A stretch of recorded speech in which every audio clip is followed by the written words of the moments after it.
famous rocker is part of an investigation by a task force that looks into internet crimes against children. Authorities searched Gene Simmons' house in Benedict Canyon. The latest about Gene Simmons is breaking the headlines, and it's not the kind of story fans expected.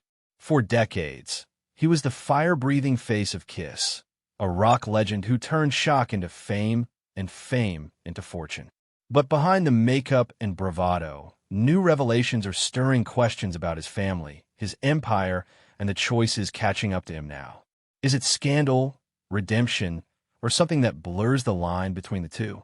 One thing is certain: the news is louder than the music, and the truth is still unfolding.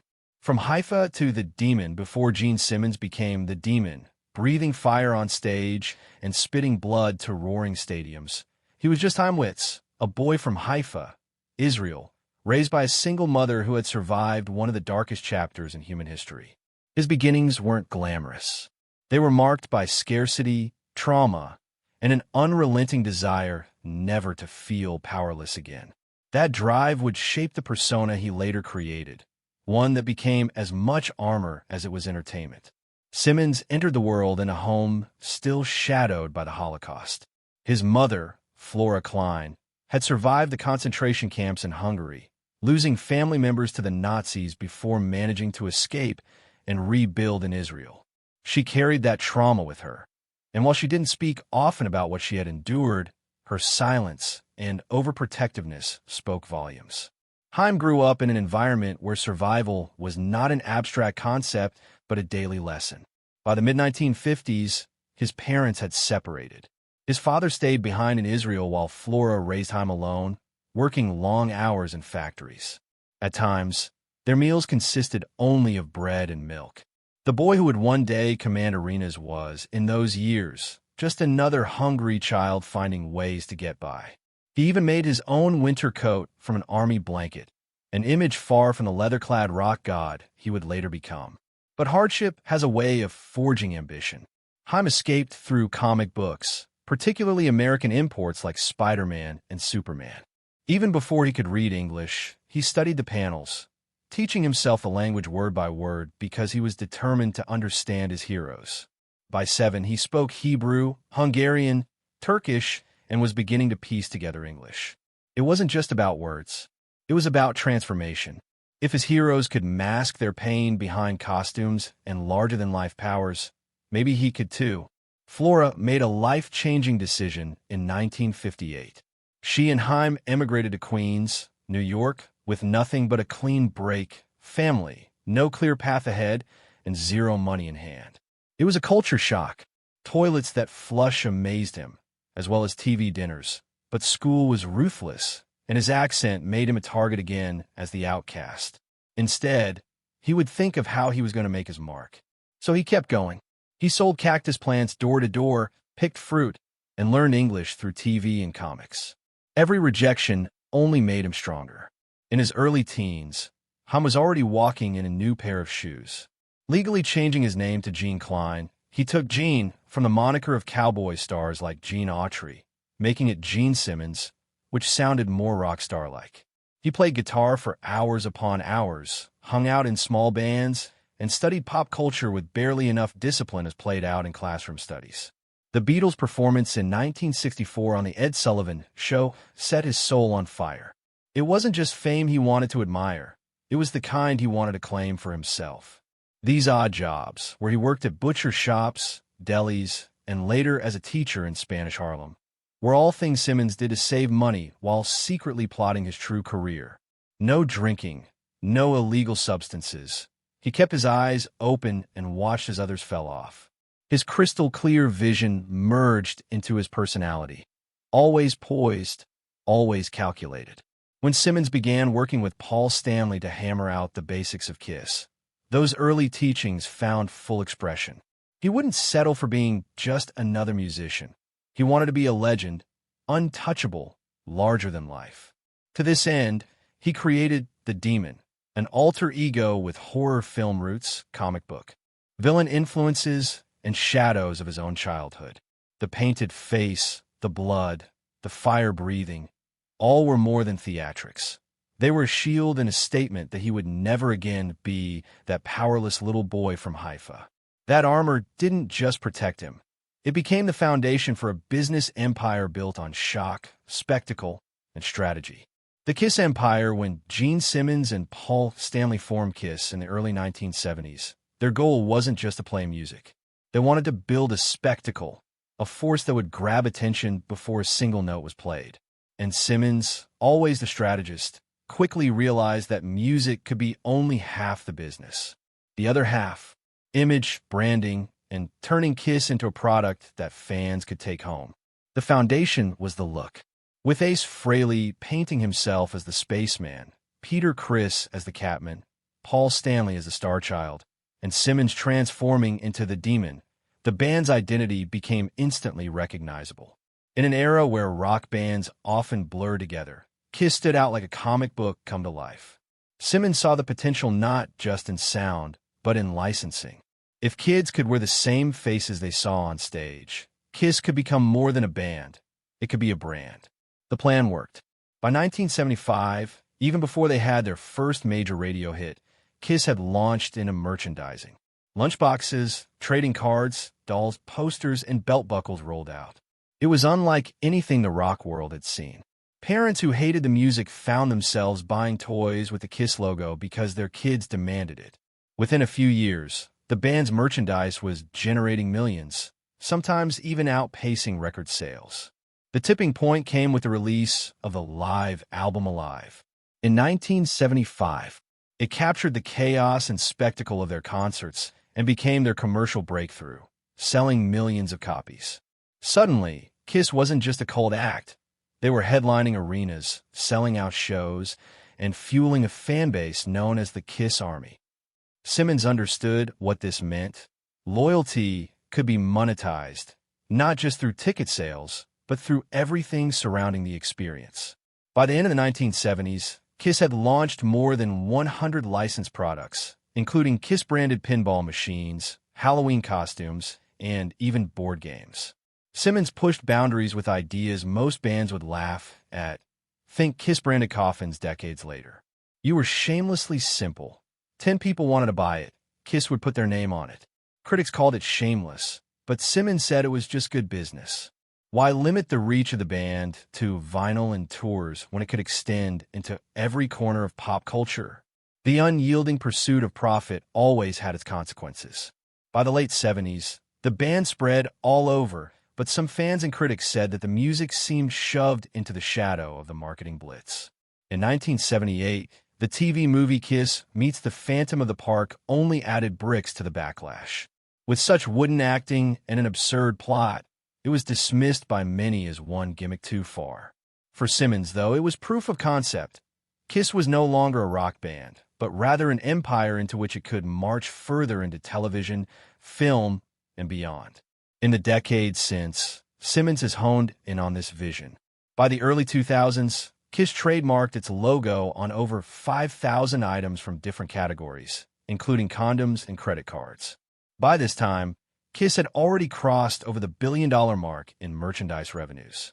So, as purists decried him as a sellout, Simmons brushed it off, often saying, being called a sellout means somebody's buying, a line that summed up his unapologetic stance. This obsession with branding has made Kiss a pioneer in creating music as a franchise.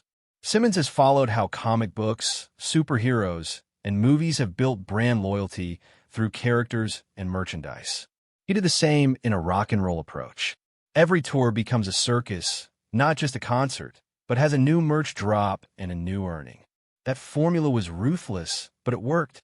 Few bands from the 1970s can still parlay into packed choirs in the 2020s. Kiss can. And its durability endures not just because of its music, but also the relentless drive of Simmons to keep that brand alive. He did not just build a band, but an economy. But behind the blood-spitting businessman was a man who had to reconcile that empire with his private life, one that fans would eventually see on camera. Love, family, and reality TV rewrites for decades. Gene Simmons cultivated an image of the untouchable rock god, the demon who breathed fire, spat blood, and claimed thousands of lovers. Marriage, family, and domestic life seemed like the opposite of everything he stood for. And yet, the man who once bragged about never settling down eventually found himself at the center of a reality TV show, his personal life exposed for millions to dissect. It all began with Shannon Tweed. The two met in 1983 at the Playboy Mansion, where Simmons' reputation preceded him. Shannon was no stranger to the spotlight herself. As a former Playboy Playmate of the Year and rising actress, she knew how the Hollywood game worked. Still, their relationship surprised many. Gene was open about his refusal to marry, citing his parents' divorce and his distrust of permanence. Shannon, however, was patient, though that patience would be tested repeatedly across nearly 3 decades. Through the late 1980s and 1990s, Shannon and Gene built a family together. Their son, Nick, was born in 1989, followed by their daughter, Sophie, in 1992. Despite his refusal to put a ring on Shannon's finger, Gene embraced fatherhood in his own unconventional way. He remained proud of being sober, never touching illegal substances or alcohol, and pointed to that as his saving grace. For all his rock star excesses with women, he claimed he wanted to be present for his children. But the contradictions in Gene's life became impossible to ignore when Gene Simmons' Family Jewels premiered on A&E in 2006. For the first time, fans and critics alike saw the demon stripped of his armor. The show chronicled his home life with Shannon, Nick, and Sophie, portraying a man who balanced rock tours with school events, business deals with family dinners. On one hand, it softened his image, making him more relatable to mainstream audiences. On the other hand, it peeled back layers of dysfunction that had long been hidden behind stage makeup. From the start, and over 7 years later, the show encompasses live drama from the birth of Episode 1 to the end of Episode 160 of Season 7, and from the production house to the audience. It was a ratings smash hit. Viewers tuned in to watch Gene watching Shannon bicker about his commitment issues, impart love and responsibility wisdom to his children, and wrestle with the burden of son and a global icon. But in a rather humorous way, the show was perhaps serving to show the cracks Gene had spent years trying to paper over. The most dramatic moments came in the story in the latter seasons, with Shannon boiling over into rage. She had tolerated decades of infidelities and gazes evasively about marriage. But the breaking point came in 2011. In a notorious scene, Shannon left the set during a talk show appearance, labeling Gene a pig. Another unforgettable moment was when Shannon discovered the infamous Polaroids, thousands of photographs allegedly cataloging his indecent rendezvous with women through the years. She burned the Polaroid photos in front of the cameras as a show of rage, which symbolically erased a section of his past that had haunted their relationship. And then Gene proposed a twist and fade up to then being believed impossible. In July 2011, Gene popped the question to Shannon after nearly 28 years of relationship. Come October, his kids Nick and Sophie stood by his side, Nick as best man and Sophie as maid of honor, when the wedding took place. Although a private redemption, the wedding ended up being a public spectacle. Critics have called it a publicity stunt, but to many fans, it was a rare glimpse of emotional vulnerability from a man who spent years avoiding any commitment. The man, it turns out, was finally able to admit that much of his fear was rooted in childhood scars and a lifetime's deflection.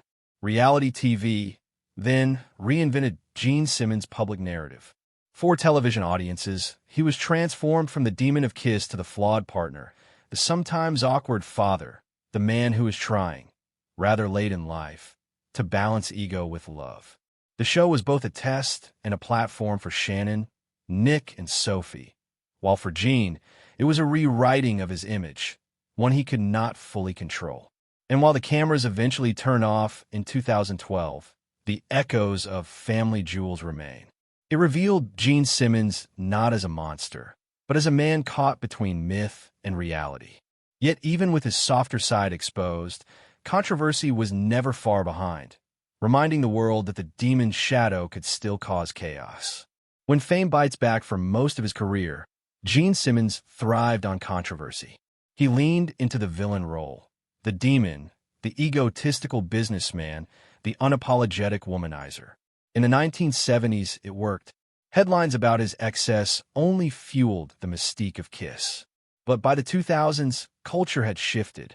What once looked like rock and roll bravado was now being scrutinized under a harsher light. Simmons, never one to hold back, found himself facing lawsuits, scandals, and PR nightmares that chipped away at the empire he'd built. One of the earliest flashpoints came in 2010, when ESPN makeup artist Victoria Jackson accused Simmons of inappropriate behavior during a SportsCenter appearance. She claimed he hugged and pressed against her while in costume. Simmons dismissed the charge as absurd, even filing a countersuit that argued his metal codpiece made such contact impossible. The case was quietly settled, but it set the tone. His brand of shock no longer played the same way off stage. In the years that followed, more allegations surfaced. In 2016, a dishwasher at one of his Rock and Brews restaurants accused him of groping her. A similar claim came in 2017. Both cases were resolved privately, but they suggested a pattern Simmons had long shrugged off as misunderstandings. He insisted people were misinterpreting his humor or twisting his blunt personality into misconduct. Still, the lawsuits left behind smoke, even when no fire was proven. PR disasters weren't confined to the courtroom. Simmons' unfiltered mouth often landed him in trouble.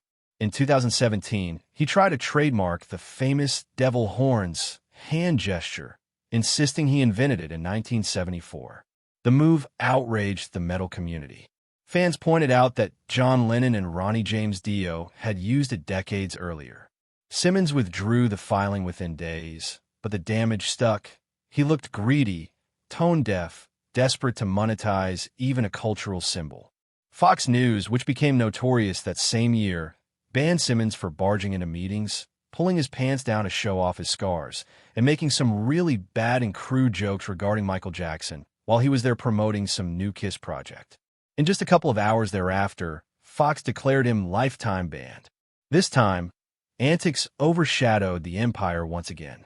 Without lawsuits, Simmons was bound for the wrong while giving away the headlines in any year.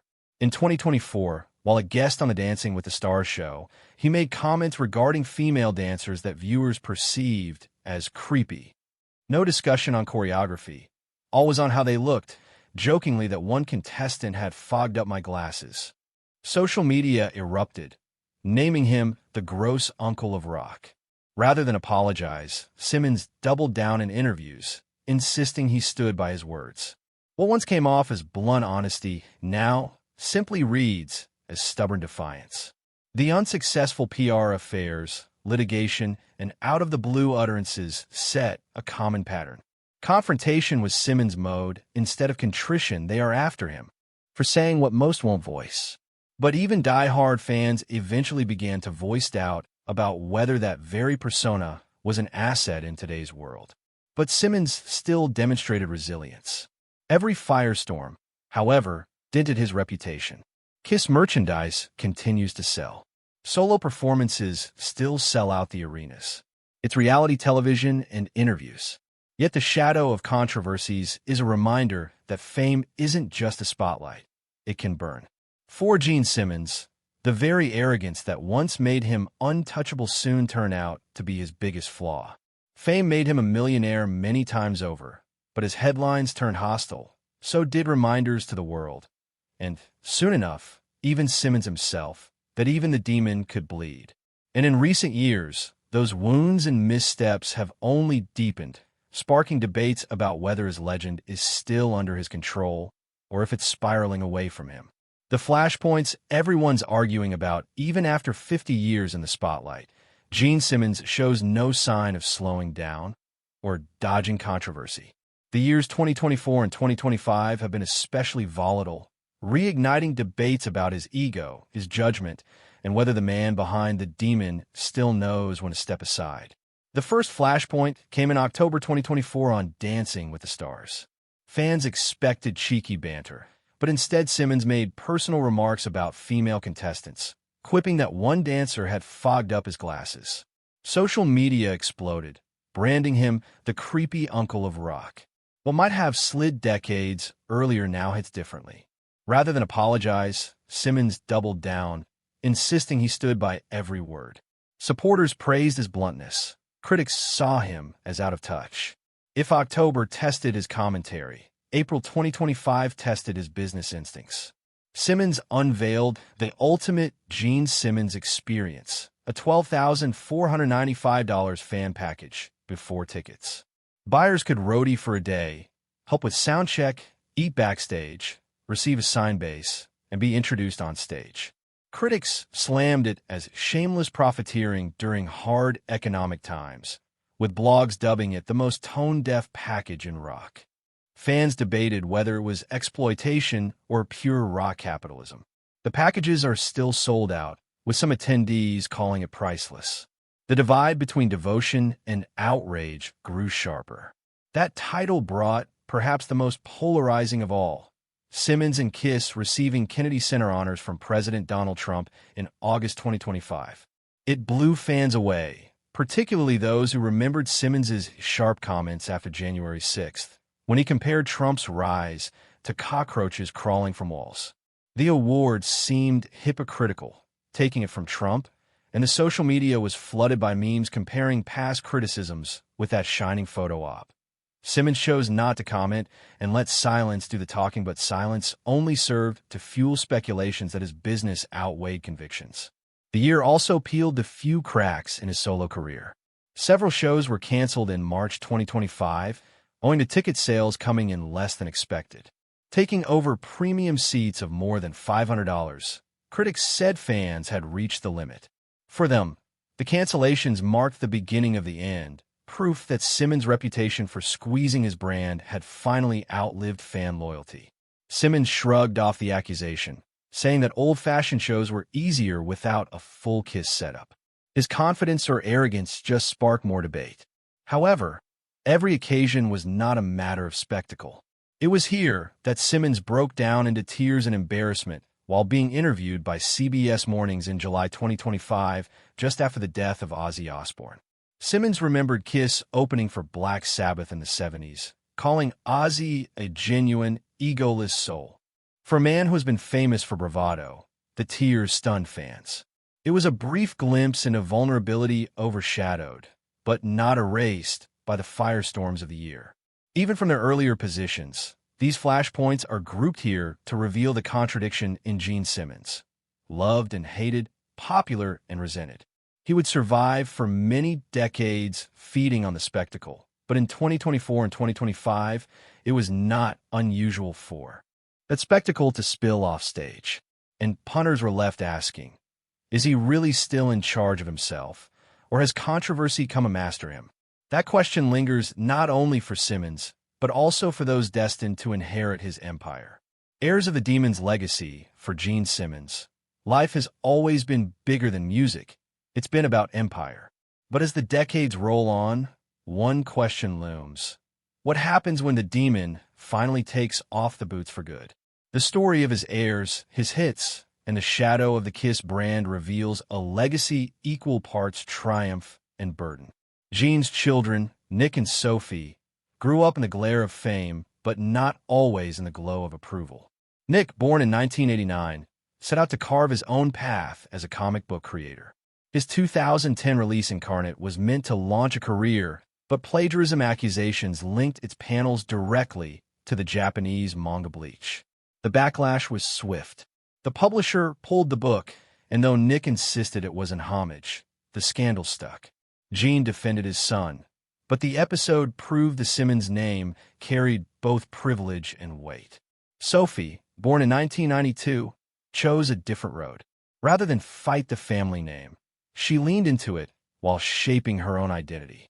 She pursued singing and television, appearing on X Factor, before building a career in body positivity modeling and advocacy. Unlike her father, Sophie spoke openly about insecurities, using vulnerability as a counterpoint to Gene's bravado. In interviews, she often described herself as my father's daughter, but not his reflection, a reminder that living under the Kiss shadow meant navigating, not escaping it. Then there's Shannon Tweed, Gene's wife since 2011. Though not an heir in the traditional sense, she has long been the stabilizer behind the chaos. Her fiery presence on Gene Simmons' Family Jewels helped rebrand the rock star as a family man, even as old scandals surfaced. Fans credit her with humanizing him, giving the Simmons empire a personal foundation, not just a financial one. If Simmons has anybody to call his true heir, it is the brand itself. Kiss has, from the start, been much more than a band. It represents a business model, an imprint on the culture that defies definition from lunchboxes to coffins. Over 5,000 licensed products carry that logo, and the band has sold over 100 million albums worldwide. More than $1 billion in sales have been raked in on merchandise alone. Perhaps it is Simmons' proudest boast apart from all those platinum records. Proof that ideas live longer than music. But that empire casts a great shadow. For Nick and Sophie, the challenge has not just been making careers for themselves. It has been to escape comparison to a father who built himself into one of the icons. The brand is, for Gene, both a blessing and a curse. He cannot escape the demon, even in his most vulnerable moments. Each tour, product launch, and business gimmick reinforces that same dichotomy. Gene Simmons, the man, versus Gene Simmons, the mask. The duality seems to be sharper in 2025 than it has ever been. His solo tours falter at the ticket stand, premium ticket packages causing heated debate, and his words set off fires. The logo of Kiss, however, remains evergreen, embedded on fans' skin, on T-shirts, and preserved in the pop lexicon. There have been final tours suggested before, yet the machine never really stops. The heir will inherit the wealth and fame, but they still inherit the expectations and mellow glances. To Simmons, this is all very real. It is not a question of what survives him. And so, the story circles back to the man himself. What remains when the fire fades and the mask finally comes off? What's left when the fireworks fade? For half a century, Gene Simmons built his life on spectacle, fire-breathing shows, blood-spitting theatrics, and a stage presence that promised to outlast time itself. But as the lights dim and the amps go quiet, the unavoidable question remains. What's left when the fireworks fade? Gene's story is full of contradictions. He cast himself as the businessman of rock, proudly sober while others burned out, determined to build an empire where others lost control. He turned shock into strategy and transformed a band into a billion-dollar brand. Yet for all his control, his life has been shaped by scandals, lawsuits, and wounds that no merchandise could hide. His success is undeniable. Few artists reinvented how music and commerce intertwine the way Simmons did. Kiss didn't just sell records, they sold an identity. Fans bought into a world, and Gene made sure that the world touched everything from comics to coffins.